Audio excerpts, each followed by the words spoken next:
नमस्कार दोस्तों, Surya fundamental study में आपका स्वागत है। मैं IPWE इंडिया का मटेरियल लेके आया था। Diploma course in railway engineering semester first का। सेमेस्टर फर्स्ट में सिविल इंजीनियरिंग हम लोग पढ़ रहे थे। सिविल इंजीनियरिंग हम लोग पढ़े थे अभी तक लेसन 1। उसके बाद लेसन 2 में हम स्टोन, ब्रिक्स, सीमेंट और रेनफोर्स्ड सीमेंट और सीमेंट का स्टोरेज और PRC यानी प्रेस्ड रेस रेनफोर्ड कंक्रीट, इन सब के बारे में, सैंड मतलब बालू के बारे में जान चुके थे। आज हम पढ़ेंगे कोरेस एग्रीग्रेशन क्या होता है। कोरेस एग्रीग्रेशन पूछता है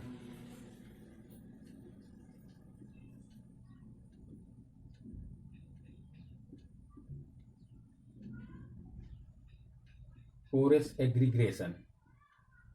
कोरेस एग्रीग्रेशन क्या होता है? कोरेस एग्रीग्रेशन मतलब ईंट इस तरह से जो लगता है, आप देखे होंगे,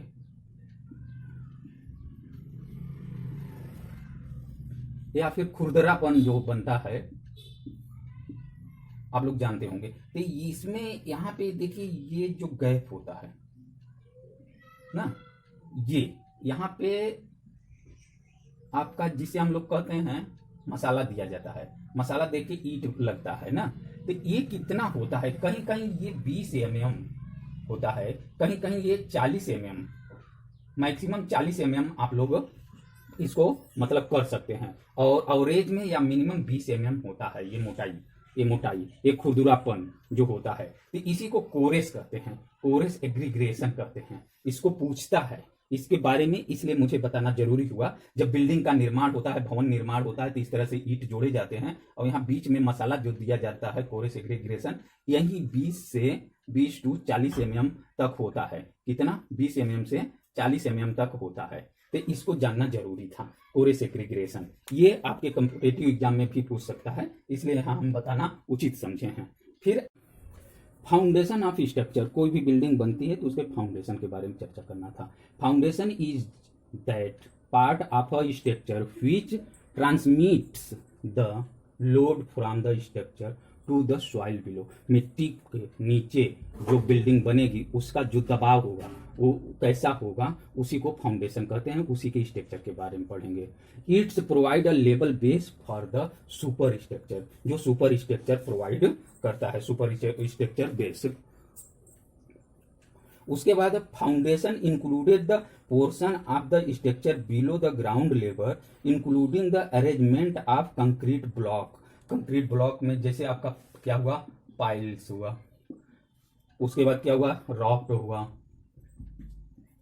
रॉफ्ट हुआ, उसके बाद क्या हुआ, ग्रिल जानते हैं ना, ग्रिल लगा के भी बनाया जाता है, तो ग्रिलेज हुआ। ETC बहुत तरह का है, मतलब जिसकी जितनी कैपेसिटी है उतना वो फाउंडेशन अपना दे सकता है। उसके बाद हम पढ़ेंगे फंक्शन ऑफ फाउंडेशन।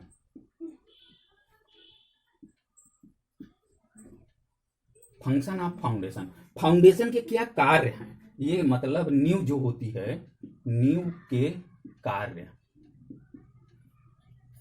और इसका मतलब नींव की संरचना होती है।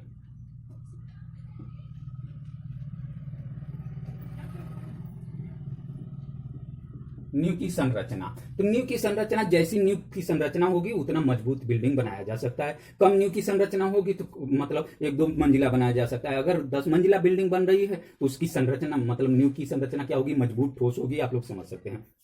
अब नींव के कार्य मतलब फंक्शन ऑफ फंडामेंटल, तो इसके क्या कार्य होते हैं? इसके 3 कार्य हैं। पहला क्या कार्य है कि कोई भी to transfer the load from the structure above including self load, मतलब जो बिल्डिंग बनेगी वो बिल्डिंग का स्वयं का लोड और जो बाहरी लोड आएगा, जैसे विंग्स का लोड, सिस्मोल लोड मतलब भूकंप का झटका, इन सब का structure to the ground level safe without causing yielding of the soil. मिट्टी को पकड़ के ऐसे मतलब रखेगा कि ईद कागजात और जो कागजात न्यू होगा ऐसा पकड़ के मजबूती से रखेगा, अपना वेट को लेके और पूरे बिल्डिंग के वेट को लेके अच्छा से पकड़ के रखना, ये इस न्यू का काम होता है।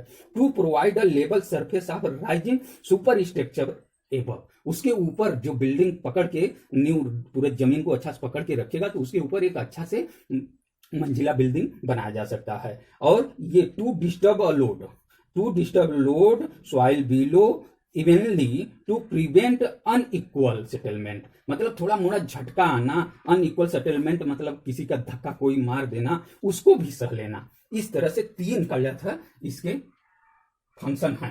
पहला to transfer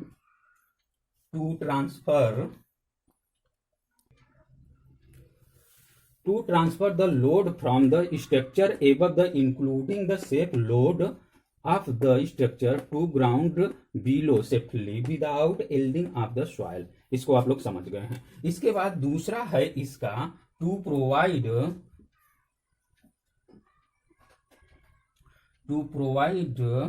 a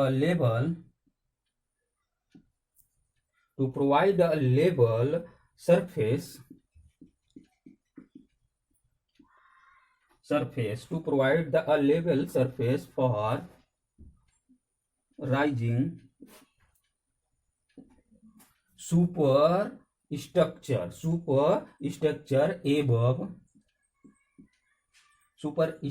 above its, समझ में आ गया होगा, फंक्शन न्यू के कार्य। अब न्यू के जब फंक्शन पढ़ लिए हैं तो इसके बाद अब कुछ बियरिंग आप लोग को बताया था, बियरिंग कैपेसिटी बताया था मिट्टी के बारे में। जो मिट्टी रहती है, मिट्टी में ही न्यू डाली जाती है, तो वो मिट्टी की क्षमता कितनी होती है। जैसे सॉफ्ट मिट्टी की 10 टन मीटर स्क्वायर है, और फाइन एंड सिल्की बालू का 15 है। हार्ड क्ले मिट्टी का आपको बताए थे 25 से 40 टन के बीच में है। सॉफ्ट रॉक का 45 टन पर मीटर स्क्वायर है bearing capacity, safe bearing capacity. तो उसके बारे में आप जाते हैं। अब उसके बाद होता है टाइप ऑफ फाउंडेशन पढ़ लिए, तो इसके टाइप ऑफ फाउंडेशन पढ़ेंगे।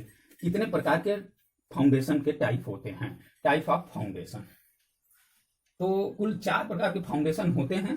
पहले तो 2 प्रकार के होते हैं टाइप ऑफ फाउंडेशन में, तो आप लिख लेंगे type of foundation.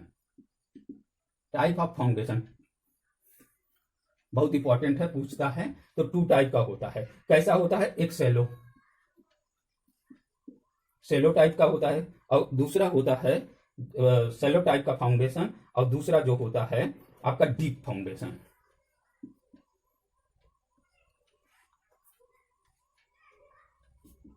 Deep foundation और सेलो फाउंडेशन। जो सेलो फाउंडेशन होता है ये 3 टाइप का होता है। सेलो फाउंडेशन होता है 3 टाइप का। पहला होता है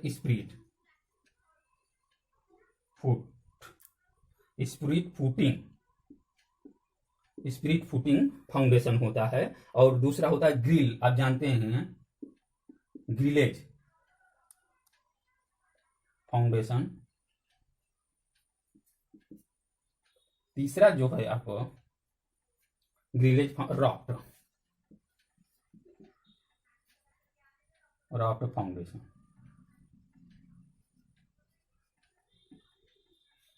इन सब के बारे में पढ़ेंगे कि spirit foundation, grillage foundation, raft foundation जो होता है किस तरह का होता है, इसके बारे में पढ़ेंगे। उसके बाद होता है डीप फाउंडेशन में। डीप फाउंडेशन जो आपका होता है ये होता है 2 प्रकार का। एक होता है बेल फाउंडेशन और एक होता है पाइल फाउंडेशन। क्या होता है? ये 2 टाइप का होता है।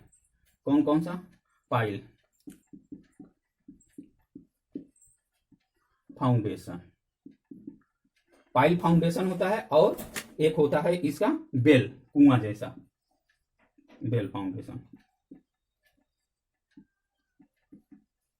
पाइल फाउंडेशन और बेल फाउंडेशन, ये इस तरह से है। कितने तरह के होता है फाउंडेशन, इस तरह से। अब इसी में हम समझा देते हैं। ये सेलो फाउंडेशन जो होता है, आप देख लीजिए सेलो में क्या है, स्प्रिट फुटिंग, मतलब फुट को चौड़ा करके। आप देखे होंगे पहले सबसे नीचे इस तरह का, ये स्प्रिट एक्सप्लेन करके बताते हैं, इतना आप लोग वो कर लीजिए, शॉर्ट स्क्रीन ले लीजिए।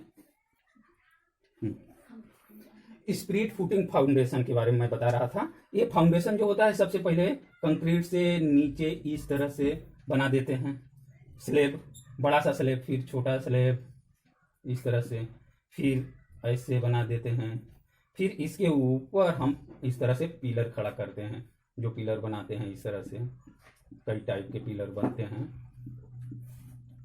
इस तरह के जो बनते हैं, समझ में आ गया होगा आप लोग को ये देख के। ये इसका मतलब जो फाउंडेशन है स्प्रीड है, फैला हुआ है, तो इसी को कहते हैं स्प्रीड फुटिंग। फुटिंग माने जानते हैं पैर होता है, FOOT माने फुट माने पैर, तो इसका नीचे वाला चीज स्प्रीड है, तो इसी को स्प्रीड फाउंडेशन कहते हैं। उसके बाद हम दूसरा पढ़े थे ग्रिल।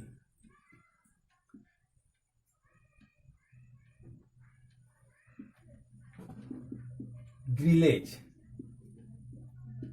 फाउंडेशन।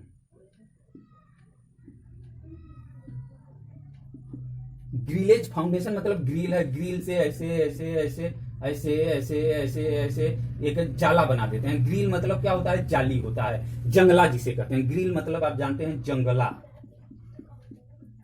जंगला घर गांव में आपके घर में जंगला बना होगा, ये जंगला बना के नीचे हम जमीन पर बिछा देते हैं, तो इसके बिछाने के बाद ऐसे इस पर पिलर खड़ा करते हैं, तो ये इस तरह से बनता है, तो इसे ग्रिलेज फाउंडेशन कहते हैं। ग्रिलेज फाउंडेशन के बाद आप तीसरा देखे होंगे रॉफ्ट। क्या?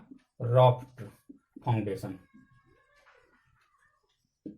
रॉफ्ट फाउंडेशन जो होता है वो कैसा होता है, वो सेम टू सेम फर्स्ट ऐसे इसको ऐसे ऐसे ऐसे ऐसे ऐसे यहाँ पे पिलर खड़ा करना, यहाँ पे पिलर खड़ा करना, यहाँ पिलर खड़ा करना, यहाँ खड़ा करना, यहाँ खड़ा करना, यहाँ खड़ा करना, यहाँ पिलर खड़ा करना, यहाँ पिलर खड़ा करना, तो इस तरह से रॉफ्ट कर देते हैं। अब आप लोग रॉफ्ट का मतलब समझ गए होंगे, एक क्रॉस बीम, एक दूसरे से बीम से इधर इधर इधर चारों तरफ से, जैसे ये देखिए ऐसे भी बना है, इधर भी बना है, ऊपर भी बना है, ये देखिए ऐसे है, ऊपर भी है, इस तरह से पूरा रॉफ्ट करके बना हुआ फाउंडेशन जमीन के नीचे डाला जाता है, जिस पर बिल्डिंग का निर्माण होता है।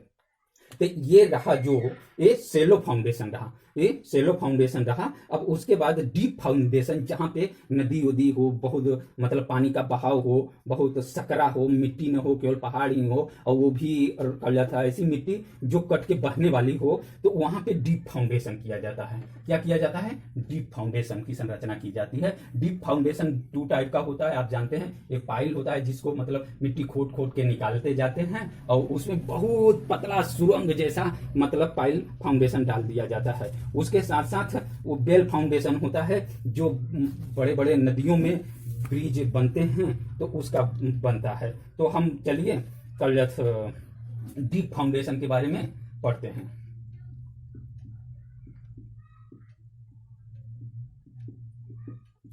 डीप फाउंडेशन 2 टाइप का आप जानते ही हैं, पाइल फाउंडेशन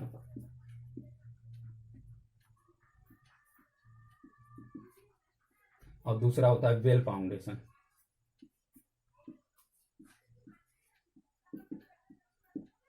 वेल मतलब कुआं होता है, कुआं जैसा खूब नदियों में चारों तरफ से घेर दिया जाता है। तो एक पहले पाइल फाउंडेशन जानते हैं। पाइल फाउंडेशन क्या होता है? Pile foundation provide at such location where good soil is not available as shallow depth ना, मतलब कि जहां पे गुड सॉइल नहीं होता, मिट्टी अच्छी नहीं होती, कटान वाली, बहाव वाली, मतलब भूस्खलन वाली मिट्टियां होती हैं, तो वहां पे not possible to spread foundation. Spread foundation आप कर देंगे टेढ़ा मेढ़ा, कुछ समय बाद मिट्टी कट के निकल जाएगी, हो सकता है। तो ये सब जहां नहीं हो सकता है वहां pile foundation also provide to black cotton soil, मतलब काट के मिट्टी को black cotton soil which has a tendency to shrink and explain, मतलब अंदर ही अंदर श्रिंक करके एक्सप्लेन करता जाएगा, तो उसी को हम कहते हैं पाइल फाउंडेशन। इसका मतलब आकार ये होता है, ये जैसे जमीन है तो इसके नीचे इस तरह से समझ लीजिए पाइल फाउंडेशन इस तरह से डाला जाता है।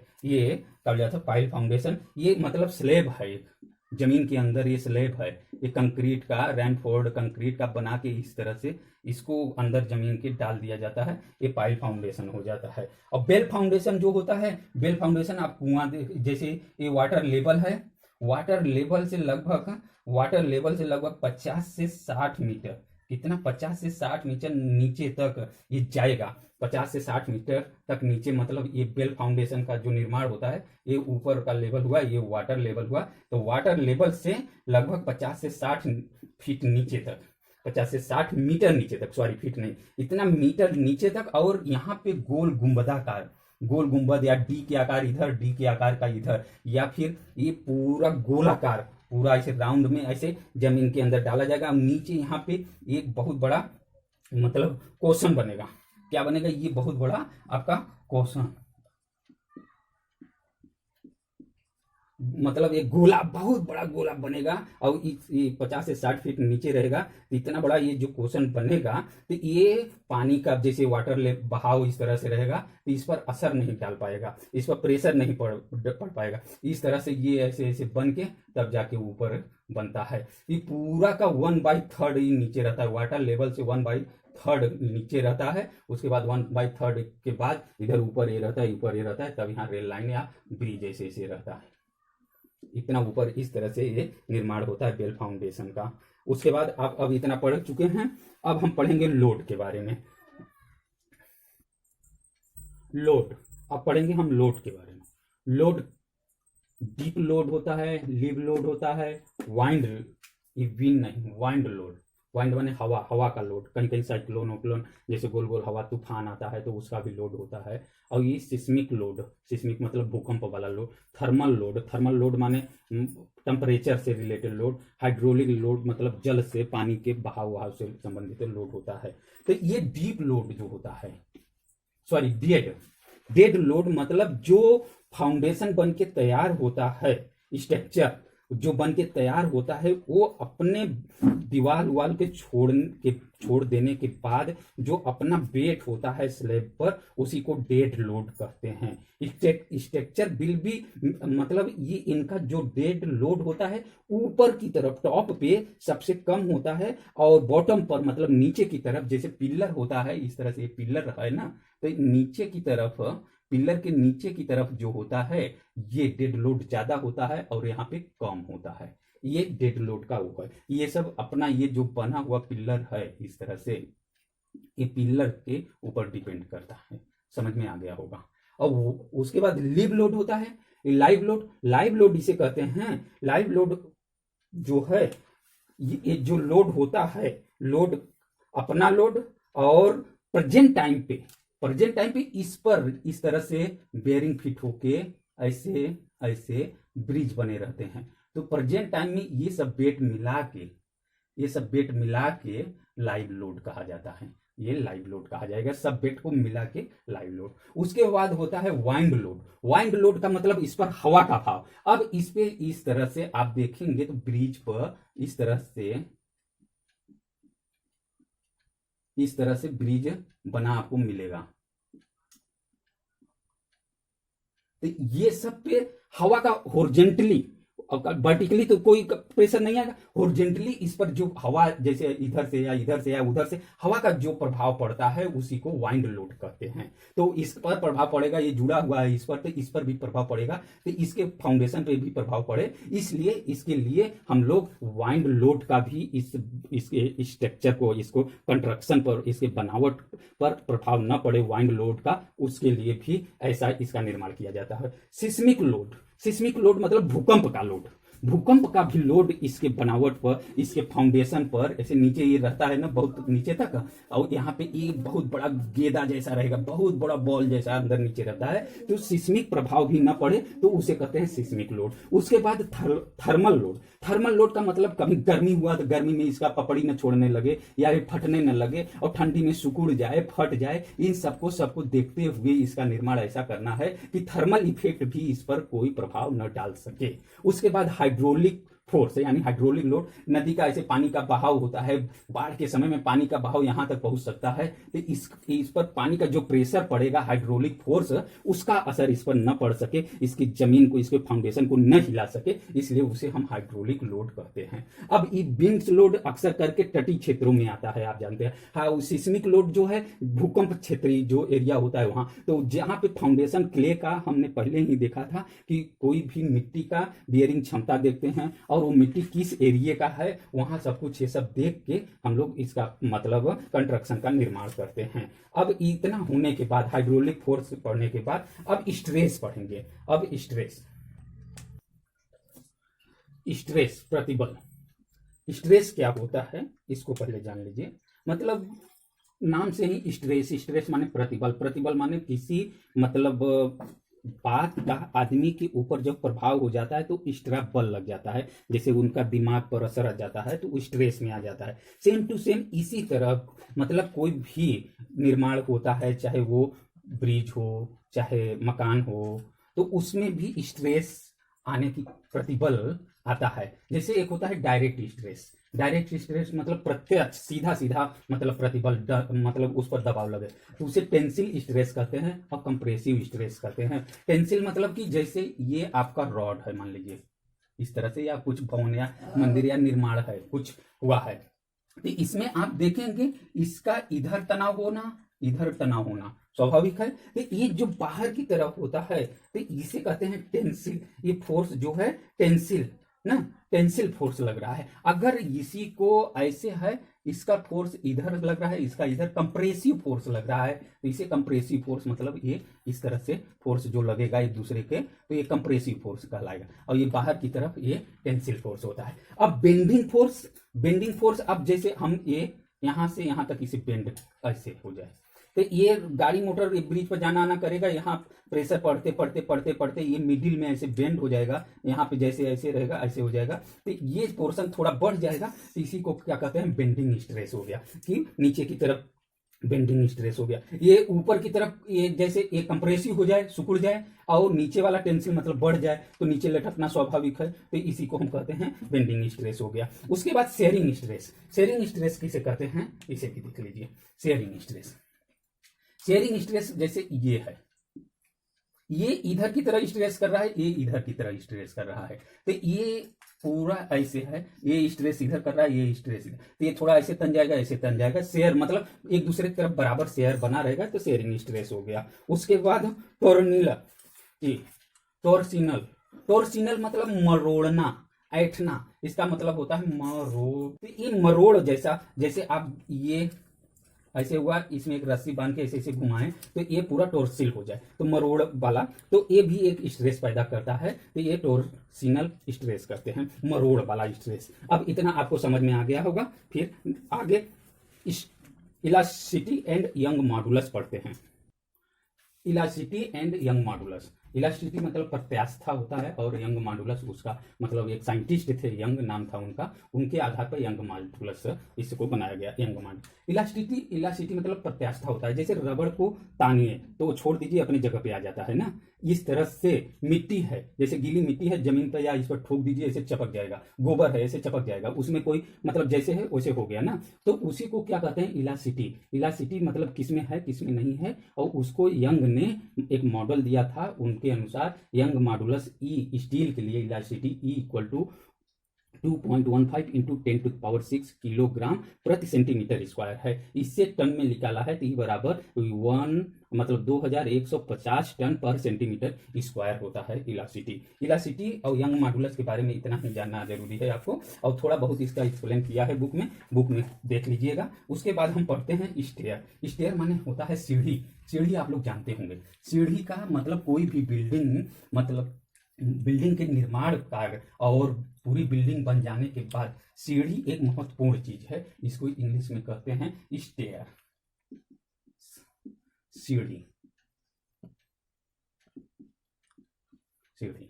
इसके मतलब सीढ़ी जो होता है, सीढ़ी में स्टेप होते हैं, आप लोग जानते होंगे, बिना स्टेप का चलेगा ही नहीं, स्टेप से होता है, स्टेप होता है। स्टेप में ट्रीड होता है, जिसे ट्रीड होता है, और राइज होता है, राइज, ट्रीड और राइज, और हैंडल होता है। तो इस तरह से कोई सीढ़ी जैसे बनती है, तो मान लीजिए हैंडल आपका है, ऐसे ऐसे ऐसे ऐसे डंडा लगा रहता है ना, ऐसे देखेंगे, ऐसे ऐसे ऐसे ऐसे ऐसे ऐसे करके सीढ़ी आती है, सीढ़ी पे ये डंडे लगे रहते हैं ऐसे, ये हो गया। ये राइज किसे कहते हैं, इस पोर्शन को राइज कहते हैं,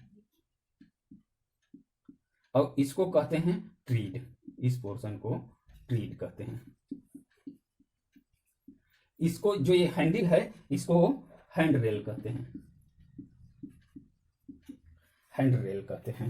उसके बाद नोजिंग, ये पोर्शन जो नहीं है, ये पोर्शन नोजिंग, ये पोर्शन नोजिंग कहलाता है। उसके बाद आप देखे होंगे ये जो लगे हुए हैं, ये इसको कहते हैं हम लोग बलूस्टर। बलूस्टर बलूस्टर कहते हैं। हैंड रेल, बलूस्टर, लैंडिंग विंड और राइजिंग ट्रेड स्टेप्स, ये सब होते हैं। इसमें जानना ये जरूरी है कि ये जो स्टेप्स होते हैं, ये जो राइजिंग, ये कितना होता है, ये कितना हाइट में होता है, इसको जानना जरूरी है। तो कहीं कहीं इसका मतलब एक मानक है, मानक के आधार पर बताया गया है ट्रीड +2 राइज इन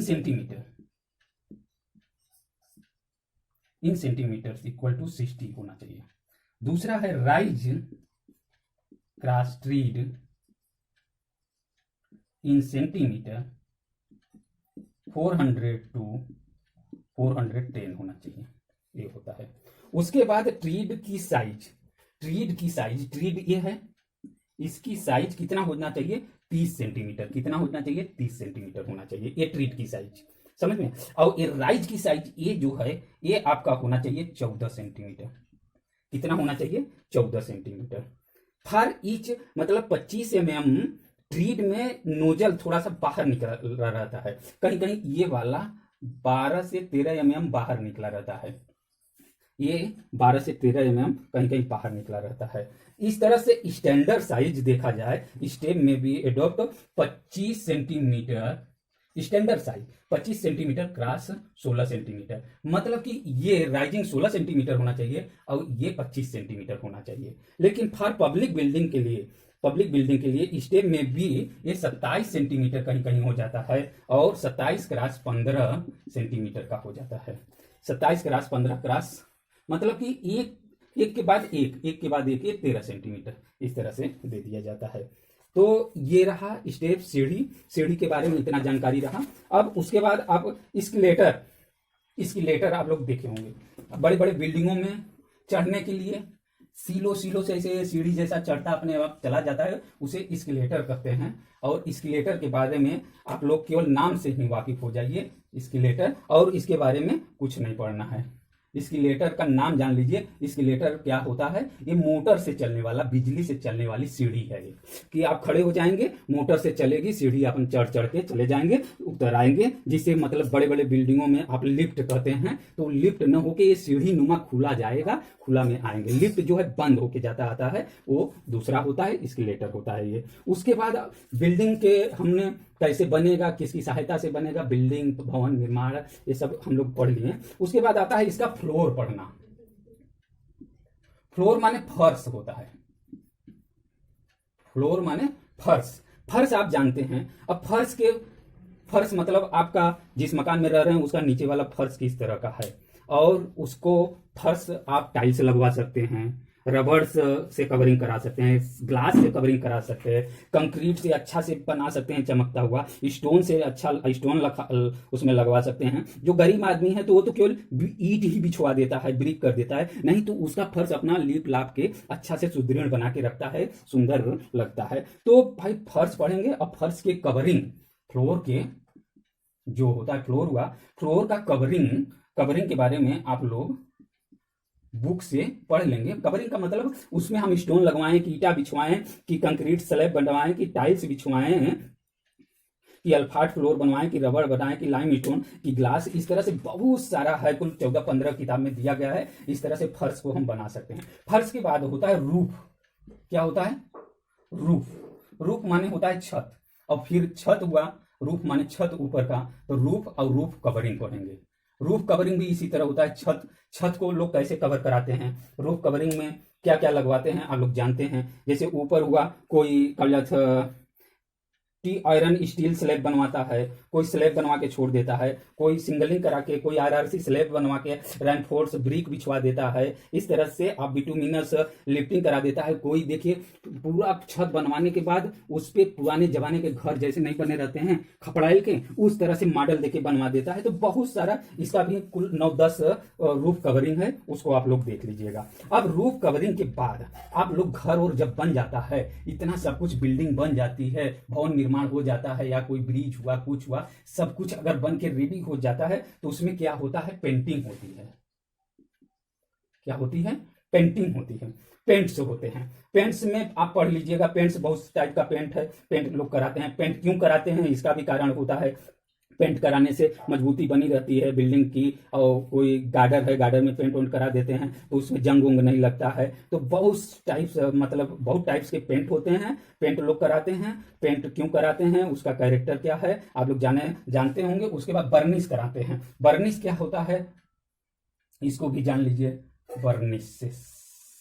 बर्निशेस कराते हैं। बर्निशेस भी एक टाइप का पेंट ही समझ लीजिए, पॉलिश ओलिश करके, मतलब ऑयल मिला के उसको बर्निश किया जाता है। एक तरह का, जैसे चूना लगा देंगे तो पेंट में आ जाएगा, लेकिन चूना बर्निश में नहीं आएगा। तो अच्छी क्वालिटी का एक तरह से पेंट ही समझ लीजिए। तो एज अ बर्निश, जिसको लगाने से लोहे में मूर्छे मतलब जंग लगने की संभावना नहीं होती है। उसके बाद होता है डिस्टेम्पर। क्या होता है? डिस्टेम्पर। डिस्टेम्पर, ये तीनों आप बुक से पढ़ लीजिएगा। कितने टाइप के बर्निश होते हैं, बर्निश, कितने टाइप के डिस्टेम्पर होते हैं, डिस्टेम्पर्स, ये सब पढ़ के उसके बाद हम स्टेशन बिल्डिंग जब निर्माण हो जाता है, पेंटिंग हो जाती है, तो स्टेशन बिल्डिंग कंप्लीट। तो आप पढ़ेंगे स्टेशन बिल्डिंग। अब स्टेशन बिल्डिंग तो बन गई। स्टेशन बिल्डिंग में क्या होता है, railway station is a public permission, मतलब पब्लिक को आने जाने के लिए रेलवे स्टेशन की बिल्डिंगें बनती हैं। It is the first construction point of the railway environmental with the passenger. समझ में आ रहा होगा। Being public Parmish all the required facility details below are given made available of the station। अब classification station as the earning condition. हम station के बारे में आपको बताया, स्टेशन का क्लासिफिकेशन होता है। स्टेशन कितने टाइप के होते हैं ये अब जानना जरूरी है। इतना आप पढ़ लिए तो अब जानेंगे स्टेशन कितने टाइप के होते हैं। तो नंबर 1 सीरियल बना लीजिए। हम सीरियल नंबर यहां पे लिख लीजिए,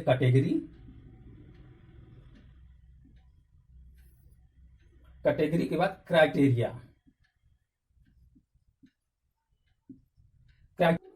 अब हम स्टेशन बिल्डिंग पढ़ेंगे और स्टेशन के टाइप पे पढ़ेंगे। अब सीरियल नंबर, कैटेगरी, क्राइटेरिया। अब सीरियल नंबर 1 में देखिए, 1 में A1 टाइप का स्टेशन, 1 में A1 टाइप का स्टेशन। कौन? A1 टाइप का स्टेशन, A1। अब उसकी क्राइटेरिया क्या होगी, जहां पर 60 करोड़ रुपया, 60 करोड़, कितना? 60 करोड़, 60 करोड़ से 60 करोड़ से ज्यादा अर्निंग जहां होती है, अर्निंग 60 करोड़ से ज्यादा अर्निंग जहां होती है, मैक्सिमम अर्निंग होती है। और नॉन सब अर्बन स्टेशन, नॉन सब अर्बन स्टेशन, कैसा स्टेशन हो? नॉन सब अर्बन स्टेशन हो। नॉन सब अर्बन माने जानते हैं क्या होता है? एक रूरल होता है ग्रामीण, एक अर्बन माने शहरी। नॉन अर्बन मतलब शहरी न हो। सब स्टेशन मतलब उस तरह का हो जहां पे 60 करोड़ से ज्यादा पैसा की कमाई होती होगी साल भर में, तो वो A1 टाइप कैटेगरी का स्टेशन होता है सीरियल 1 में। सीरियल 2 में सेम टू सेम इसी तरह ए कैटेगरी टाइप का, जहां पे 60 करोड़ से कम, ये 60 करोड़ से ज्यादा अर्निंग होती होगी, और जहां पे रुपया में 60 करोड़ से कम अर्निंग होती है। और 8 करोड़ से कितना? 8 करोड़ से ज्यादा 60 करोड़ से ज्यादा 8 करोड़ से कम अर्निंग होती होगी। नॉन सब अर्बन स्टेशन वो ए कैटेगरी में आता है। तीसरा होता है बी कैटेगरी, ए के बाद बी ही आएगा। बी कैटेगरी का नॉन सब urban station with annually passenger earning between 4 crore से 8 करोड़ के बीच में। कितना? 4 से 8 करोड़ करोड़ के बीच में, इसके बीच में 4 से 8 करोड़ के बीच में पर एनुअल मतलब साल भर में इतना करोड़ के बीच में जहां अर्निंग होती है वो बी टाइप का स्टेशन होता है, और वो नॉन सब अर्बन स्टेशन भी हो सकता है। अब आता है आपका चौथा नंबर सीरियल। अब चौथा नंबर अल्फाबेट से डी होना चाहिए, लेकिन A1 A B अब C आ गया। क्या आ गया? सी टाइप का स्टेशन। लेकिन ये बी टाइप का स्टेशन जो है इसमें दो होते हैं। एक होता है स्टेशन ऑफ टूरिज्म इंपॉर्टेंस ना, या फिर importance junction station to be direct by GM द्वारा किसी स्टेशन को बोल दिया जाता है कि वहां टूरिज्म एरिया है, वहां रुकना चाहिए, तो बी टाइप का स्टेशन वहां पे करके वहां पे रोक देते हैं, वो जीएम ऑर्डर करता है उसको। तो हम आइए सी टाइप का स्टेशन, ऑल सब अर्बन स्टेशन। क्या? ऑल सब अर्बन URBAN स्टेशन, ऑल सब अर्बन स्टेशन जो होते हैं वो सी टाइप के होते हैं। अब वहां पे ऑल सी टाइप के स्टेशन हो गए। अब उनका मतलब सी टाइप का स्टेशन जो हो गया, उनका अर्निंग कितना होना चाहिए? तो उनका अर्निंग डिपेंड करता है, मतलब depending on the station earning quantum to the non suburban, मतलब कि इन्हीं के बीच में होना चाहिए। इनका एक्सप्लेन नहीं दिया है। उसके बाद पांचवा नंबर होता है डी टाइप का कैटेगरी, डी टाइप का स्टेशन जिसका अर्निंग बिटवीन 60 लाख रुपया, मतलब 60 लाख टू 4 करोड़, 4 करोड़ के बीच में, और जिसकी अर्निंग होगी वो कहा जाता है डी टाइप का स्टेशन होगा। उसके बाद छठवां होता है ई टाइप का स्टेशन। ई टाइप का नॉन सब urban station with passenger earning less than 60 lakh साल भर में कमाने से कम हो, 60 लाख से कम, लेस देन हो, तो वो ई टाइप का स्टेशन होता है। सातवां आता है एफ टाइप का स्टेशन। एफ टाइप का स्टेशन जिसे हम हाल्ट कहते हैं, इसका पैसे की अर्निंग क्या है उसे नहीं मालूम, समझ में आ गया होगा। इस तरह से स्टेशन का कैटेगरी होता है। अब स्टेशन की कैटेगरी जब हम पढ़ लिए हैं तो मिनिमम इन इसेंशियल एमिनिटीज, मतलब कम से कम, मिनिमम माने जानते हैं कम से कम होता है, इसेंशियल मतलब आवश्यक, इम्यूनिटीज माने सुविधाएं। अब स्टेशन पे कम से कम स्टेशन की कैटेगरी आप लोग जानते हैं A1 A B C D E F type का स्टेशन होते हैं। तो इनमें इम्यूनिटीज मतलब मिनिमम जो कहा जाता है इम्यूनिटीज है, सुविधाएं हैं, वो होना चाहिए। नेचुरल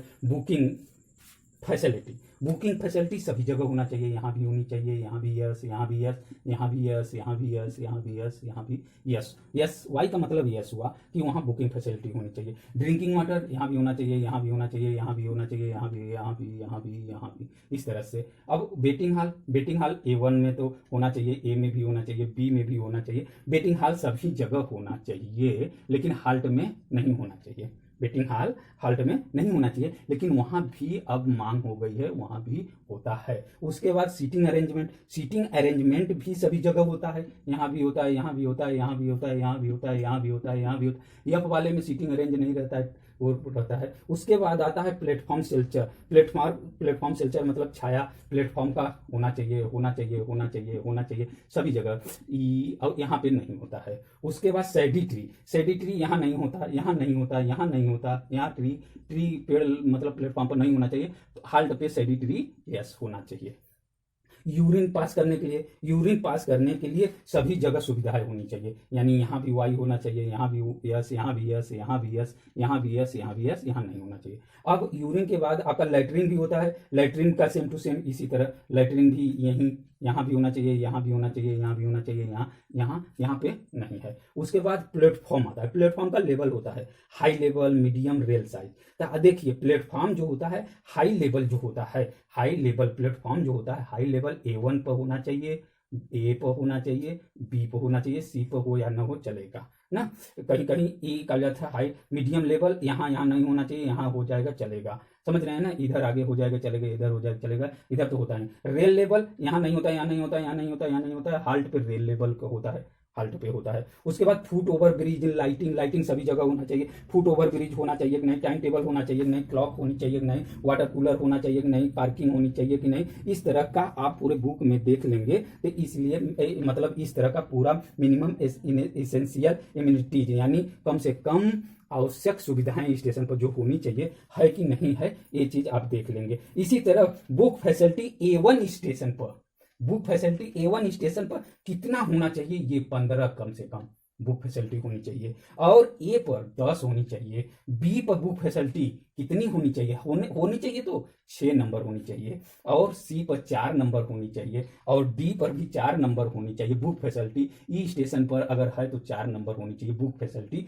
होनी चाहिए, बुकिंग फैसिलिटी, सॉरी बुक नहीं, बुकिंग फैसिलिटी। उसके बाद होता है drinking water. Drinking water tab अगर है तो A1 कैटेगरी स्टेशन पर ड्रिंकिंग वाटर टैब 20 होना चाहिए।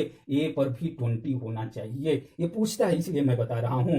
बी पर भी 20 होनी चाहिए। सी पर मिनिमम 6 होनी चाहिए, इतना होनी चाहिए। डी पर 8 होना चाहिए, कितना होना चाहिए, ड्रिंकिंग वाटर टैब 8 होना चाहिए। ई पर आपका 2+ में होना चाहिए, इतना समझ लीजिए। बुकिंग मतलब ड्रिंकिंग वाटर फैसिलिटी जो होता है। अब वेटिंग हॉल जो होता है, वेटिंग हॉल तो सभी जगह हमने बताया, वेटिंग हॉल आपने देखा सभी जगह है, वेटिंग हॉल लगभग सभी जगह मांग कर दिया है। लेकिन वेटिंग हॉल होनी चाहिए, वो कम से कम मिनिमम कितना स्क्वायर फीट का होना चाहिए। तो A1 पर 250 स्क्वायर फीट ना, 250 स्क्वायर मीटर होना चाहिए, 250 स्क्वायर मीटर होना चाहिए।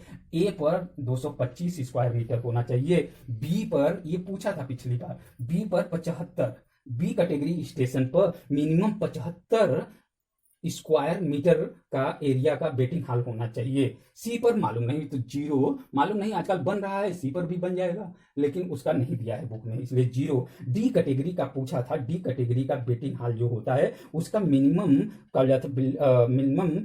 स्क्वायर फीट एरिया कितना होना चाहिए, तो 30 होना चाहिए। कितना स्क्वायर फीट, 30 स्क्वायर फीट का होना चाहिए। और ई पर 15 होना चाहिए, ई पर 15 square feet, sorry square metre पढ़ना है, स्क्वायर मीटर सब इतना 250 square metre, 125 square metre, 75 square metre, 30 square metre और 15 स्क्वायर मीटर का वेटिंग हॉल होना चाहिए। इस तरह से आप आगे पढ़ेंगे तो सीटिंग अरेंजमेंट आता है। सीटिंग अरेंजमेंट जो है ये कितना होना चाहिए, ये लगभग 150 आदमियों को बैठने का सीटिंग अरेंजमेंट होना चाहिए। ये 125 आदमियों को बैठने का सीटिंग अरेंजमेंट होना चाहिए। यहाँ पे 100 आदमियों का बैठने का सीटिंग अरेंजमेंट होना। सी कैटेगरी स्टेशन पर तो 10 भी चल जाएगा, लेकिन डी कैटेगरी स्टेशन पर आपका सीटिंग अरेंजमेंट मिनिमम 50 होना चाहिए। और ई पर कम से कम 10 तो होना चाहिए। और एफ पर कोई दिया नहीं है, आजकल सीटिंग अरेंजमेंट का तो एफ पर भी व्यवस्था कर दिया गया है। अब प्लेटफॉर्म जो होता है उस पर सेल्चर जो होता है वो कितना स्क्वायर पर मीटर या स्क्वायर मीटर का होना चाहिए प्लेटफॉर्म, तो ये 500 होता है।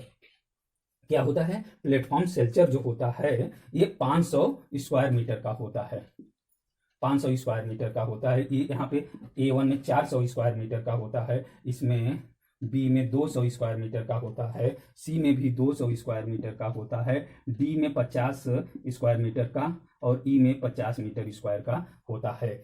मतलब प्लेटफॉर्म सेल्चर जो होता है इतना होना। अब यूरिन पास करने के कितने घर होने चाहिए, लैट्रिन और यूरिन, लैट्रिन इसी में दोनों का हम मिला के लिख देते हैं, लैट्रिन ना। तो यूरिन और लैट्रिन दोनों का होना चाहिए 12-12। यूरिन लैट्रिन कितना होना चाहिए, 12 कम से कम, 12 यूरिन का 12 लैट्रिन का A1 कैटेगरी स्टेशन पे होना चाहिए। और ए कैटेगरी पे 10-10 तो होना ही चाहिए, 10 लैट्रिन 10 यूरिन। बी पर 6 कम से कम होना ही है, दोनों 6 यूरिन लैट्रिन। और सी कैटेगरी पर यूरिन और लैट्रिन कम से कम 4 से 2 के बीच में होना चाहिए, 2 से 4 के बीच में होना चाहिए। और डी कैटेगरी पर जो पूछता है 4 लैट्रिन 4 यूरिन जरूर होना चाहिए। ई पर तो 1 मिल ही जाना चाहिए, 1 लैट्रिन 1 यूरिन के लिए, हाल्ट पे कुछ होता ही नहीं। अब फुट ओवर ब्रिज सी तक होता है। फुट ओवर ब्रिज जो होता है A1 कैटेगरी में होना चाहिए, ए में होना चाहिए, बी में होना चाहिए, सी में होना चाहिए। अच्छा डी में भी बन रहा है, मन हो रहा है तो फुट ओवर ब्रिज भी होना चाहिए। इस तरह से ये हो गया। आप इसमें मतलब प्लेटफॉर्म का लेवल भी पढ़ेंगे, बहुत कुल मिला के 19-20 साइजें हैं, मतलब इसेंशियल आवश्यकताएं, आवश्यक सुविधाएं हैं, पढ़ लेंगे तो हो जाएगा। उसके बाद जो रेल द्वारा रिकमेंडेड सुविधाएं हैं उसको भी आप लोग पढ़ लेंगे। उसको पढ़ने के बाद हम आपको कल थोड़ा सा इसका वर्णन अगला वीडियो में बताएंगे। उसके बाद वाटर सप्लाई और पंपिंग ये सब छूट रहा है, इसको अगले वीडियो में बता के हम आपको ये मतलब सिविल इंजीनियरिंग वर्क का पूरा खत्म करेंगे चैप्टर। तब तक के लिए नमस्कार। अगर वीडियो अच्छा लगे तो लाइक शेयर सब्सक्राइब करना मत भूलिएगा। नमस्कार।